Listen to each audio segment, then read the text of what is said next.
Europe का air defence रूस से कमजोर है। जर्मनी ने यूरोपीय स्काई शील्ड का प्रस्ताव रखा है। एकीकृत एयर डिफेंस होगा यूरोपीय स्काई शील्ड। यूरोपीय स्काई शील्ड से होगी यूरोप की रक्षा। तो आने वाले वक्त के लिए न सिर्फ रूस बल्कि पूरा यूरोप भी खुद को तैयार करता हुआ नजर आता है। मिसाइल हमलों को रोक सकेगा यूरोपीय स्काई शील्ड और अब इसकी की जा रही है तैयारी। चलिए और आपको बताते हैं कि नेटो किस तरह से अपर्याप्त एयर डिफेंस से इस वक्त जूझ रहा है। तो यूरोप की हवाई सुरक्षा पर यह सारे सवाल हैं। यूरोप कई साल से अपर्याप्त एयर डिफेंस से जूझ रहा है। यूक्रेन को हथियार भेजे जाने के बाद संकट और बढ़ गया है। हमले की स्थिति में यूरोप हवाई सुरक्षा में असमर्थ है और यूरोप को भूमि आधारित एयर डिफेंस बढ़ाने की सख्त जरूरत है। नेटो ने 3 दशकों में रूसी खतरे पर कम ध्यान दिया। शीत युद्ध के बाद मध्य पूर्व, उत्तरी अफ्रीका पर ज्यादा फोकस रहा। जर्मनी के प्रस्तावित यूरोपीय स्काई शील्ड का विस्तार संभव है। ये जो हालात है उसको देखते हुए चतुर्वेदी सर, जो अब प्रश्न है वो ये है कि पुतिन का एक ड्रीम था कि नेटो को खत्म किया जाए, कमजोर किया जाए।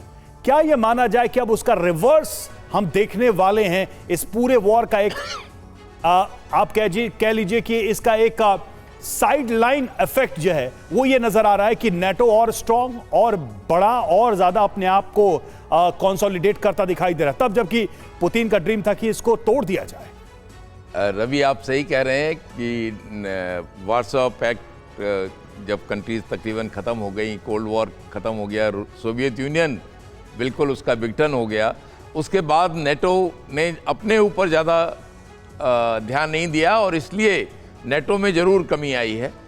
आज के दिन में वॉरफेयर जो पूरा आज से 10-15 साल पहले जो होता था वो पूरा ट्रांसफॉर्मेशन हुआ है। आज आप देखिए फायर पावर और एयर डिफेंस, ये 2 चीज़ें हैं जो कि मोस्ट इम्पॉर्टेंट हैं। तो लोग मिसाइल्स, ब्रह्मोस टाइप मिसाइल्स और इसकी तरह बैलिस्टिक मिसाइल्स और ICBMs वगैरह पे जाएंगे।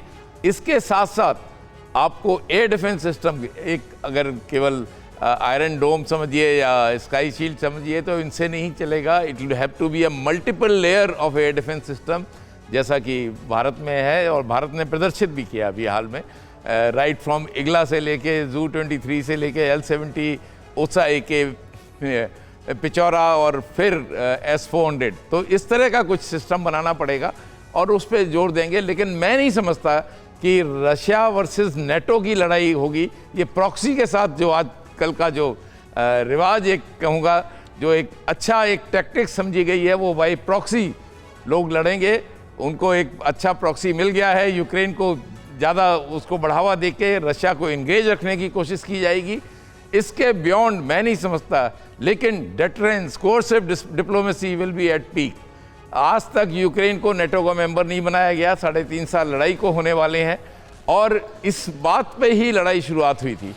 अब अमेरिका जिसने शुरुआत की थी वो शांति चाहता है, उसकी कोई आज सुन नहीं रहा और वो इसलिए लड़ाई को बढ़ावा देना चाह रहा है जी। तो ये सब चीज़ें बड़ा कॉम्प्लेक्स सिचुएशन है।